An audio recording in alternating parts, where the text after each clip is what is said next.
Hello, everyone, and welcome to episode number 5 of the Sisterhood of Salem Spotlight series.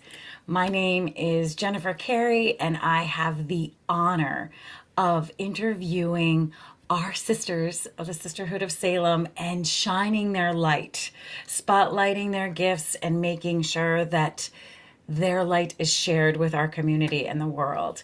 And today I have a very special light. You will find that in this interview and be captivated by what she brings to women. And I get to interview today our sister Elizabeth Neal. Yay, Elizabeth, thank you for Hello. being here. So glad to be here. It's an honor. Thank you, Jen. Yes. And Liz, I'm going to call her Liz. She goes by both, but today it's Liz. Yes. she she has a business that is called The Sacred Return. And she is the founder and the soul liberation coach of this business. So, today in our interview, we're going to learn more about the gifts and services that Liz shares and how she discovered them and how you can contact her. So, Liz, I'm just going to begin by asking you to describe the service that you want to spotlight today. Yes. Yes. So I think for me, what I would love to come through is just the deeper truth of what I do, who I Mm. serve, and what this work is truly about.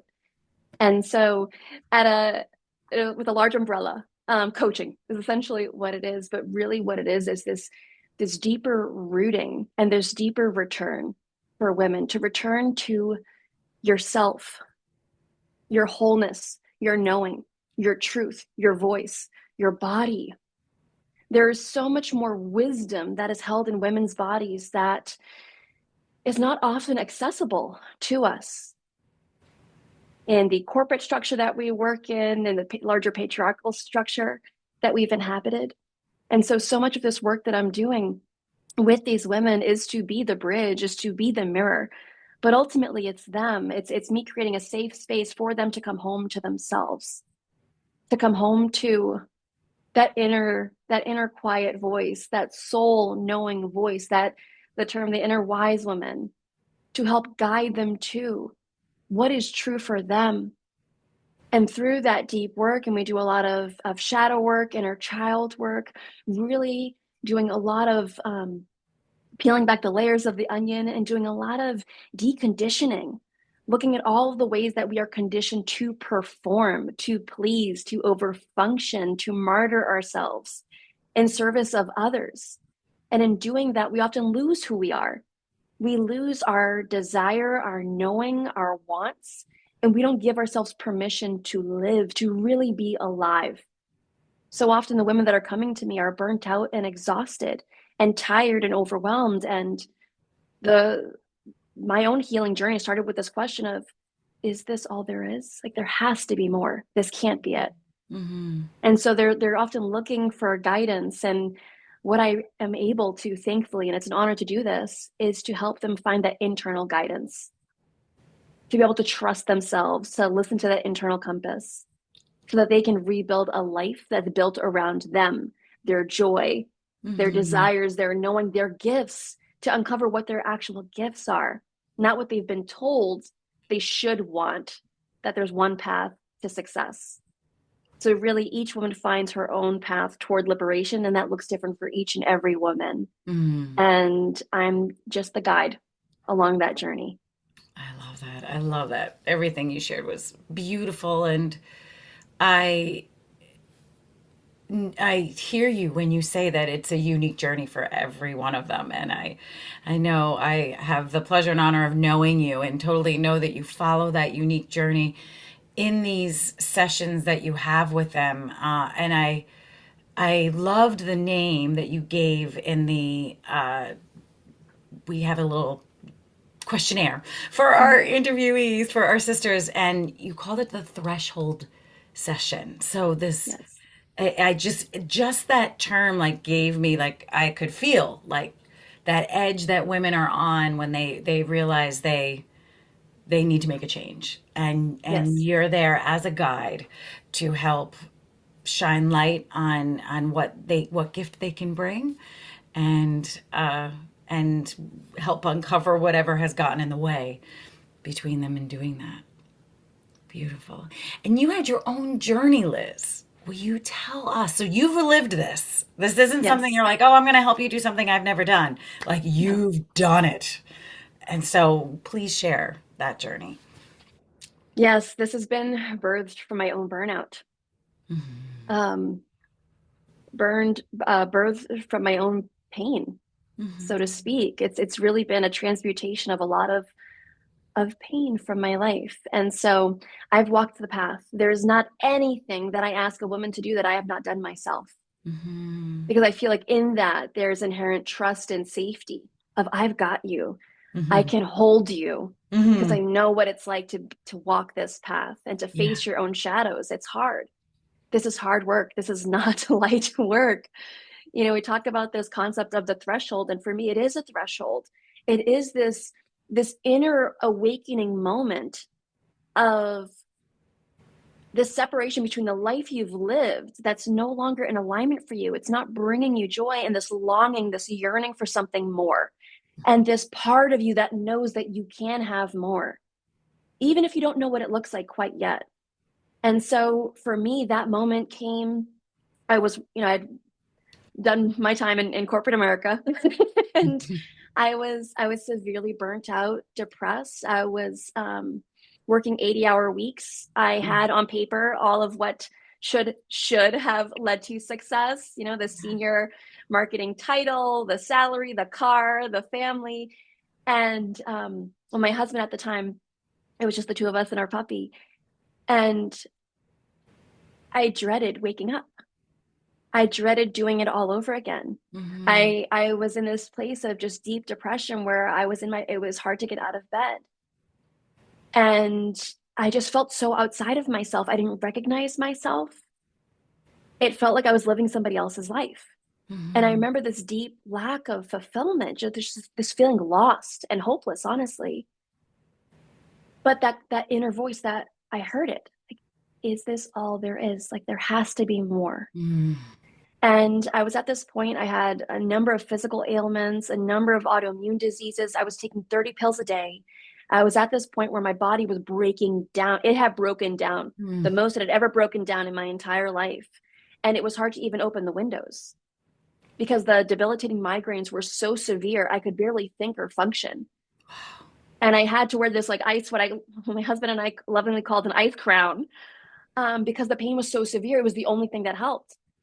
And I remember seeking Western medicine treatments and getting more pills and more diagnoses. And I remember them wanting to inject Botox into my head. And for me, that was just, I was like, this is not my path. There has to Mm-hmm. be a different way.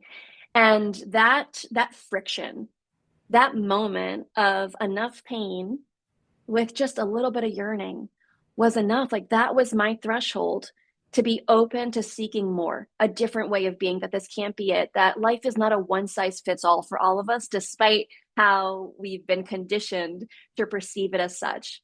Is that if you go to school, you get the degree, you get the job, you keep working up the ladder, and then that's it. Yeah. And I had done that, and peace was not on the other side. So that Mm-hmm. was my moment. And I was fortunate enough. It's actually my certification is through this program called We Are the Women, and it's founded by my dear friend and mentor, Julie Santiago. And they had laid out the foundation for me to learn this new paradigm, feminine leadership, like what that Mm-hmm. truly, it's a new way of being, but it is centered around who you are at your core, honoring your intuition, honoring your body, honoring your gifts, being able to understand the ancestral wounding that you bring with you into this lifetime, and all Mm-hmm. of the unpacking that needs to get done. And the thing that really woke me up at that point in my journey was, no matter what job I went to, I kept burning out. And Mm-hmm. what's true is that, yes, I was not at the right, the job was not aligned for me. What was also true is that the issue was me, because I was showing up with the same pitfalls, the same masks at each opportunity. And so it was understanding my deeper patterns of how I was giving away my power, what my energy leaks were, and being able to do this deeper work, this more holistic lens of how I was giving away my power in these different mediums that helped me regain my sense of self and my power. And since then, it's been a lot of deepening the work and in many other areas, but there's so much just gratitude for the women who are leading this work. And it's a gift to be able to be certified in these teachings, to then carry on this work, to serve, to help Mm-hmm. illuminate the path for other women, that there is a way that honors your unique soul expression, that you don't have to hide or contort or perform, that you can be celebrated for your gifts, your unique gifts, get paid for it, and build a life around your well-being.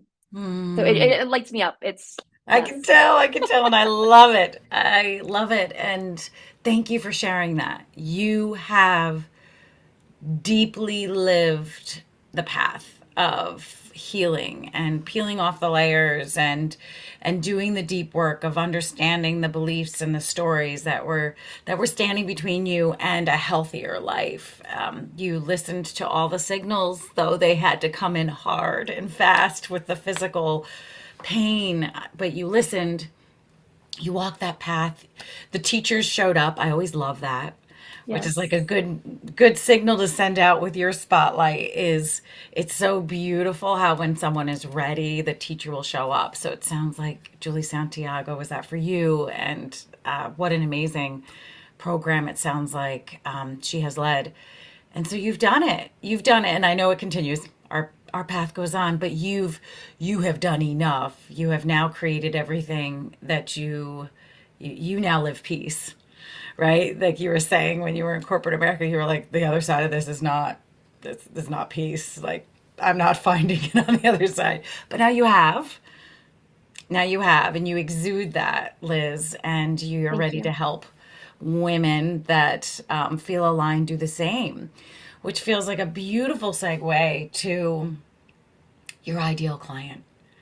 Will you please describe the ideal person, the ideal student, the ideal woman to connect with you? Yes. Simply put, she's at an identity threshold where there's a mismatch between who she's been and who she wants to be. Mm. She doesn't need to know the path there. She doesn't need to know all the steps or even see, far out as to what's ahead. She just needs to be in that level of awareness and openness to say, I want more. I want more. That's it. Mm. Mm-hmm. Because in that moment, and I'll be honest, when I was in that moment, I didn't think I was worthy of more. I was Mm-hmm. so deeply afraid of wanting more. And one, it either not being possible, or Mm-hmm. two, knowing it was possible and I couldn't have it. Mm. So for this moment, it is okay if, yes, there's clarity, and also there's that duality of like clarity and fear and worry and concern and trepidation and insecurity, that we can hold you through that, that's not a sign that you aren't worthy or don't deserve more. There's just stories there that we need to unpack. Mm-hmm. But so that identity threshold, that yearning for more, of wanting something different, can come in the form of rediscovering who you are in motherhood after you've had your child. Because Mm-hmm. often we it can be a very all-consuming role where we martyr ourselves. So maybe she's someone who wants more. Maybe it's someone who's burnt out, who's followed all the steps and is not finding the other side of peace and happiness and fulfillment and sustainable living. That's not at the expense of herself. It could be someone who's yearning for a spiritual awakening, who wants to deepen again in that knowing of who they are, or who they are in connection with a higher power. Mm-hmm. It really is any woman who's just, this is no longer serving me and I want more. Mm-hmm. Mm-hmm. Like you said, that threshold between who they are and who they want to be, and knowing there's a discrepancy, and they're Yes. get- they're receiving the call to make the transformation, and all they need to do is call you. Yes. and, and what is the best way for them to contact you? Yes, through my website, elizabethnealcoaching.com, or also on Instagram with the same handle as well. Wonderful. Well, I will make sure that that is in the captions of this interview so people can contact you and receive your incredible gifts that you have already inside of you. You have connected to Source, you have from your journey. And I thank you. Liz, I feel like people probably will get something just from this interview. So thank you for shining your light on the Spotlight series, and everyone, you can subscribe to this channel, follow Liz as well, follow the Sisterhood, and let us continue to support our sisters in the spotlight. And Liz, thank you for all that you are shining onto our sisterhood. Thank you. May I close with one message just to anyone Yes, who's listening? I would love that. And please receive this like from the depths of my heart. You are more than what you've been told. You are more than what you've been told. And I would be honored to guide you on that path to finding out who she is. Oh, I Thank you, love that. Jen. I Thank love you, that. Jen. You're So so much love to welcome, you. Liz. Thank you for this beautiful service and illumination that you're providing to the community. Thank Yes. you. You're so welcome. Such an honor, Liz, and thank you for those final words. I think that's a beautiful place to stop. Thanks, Thank you. everyone, for listening. Take care. Bye.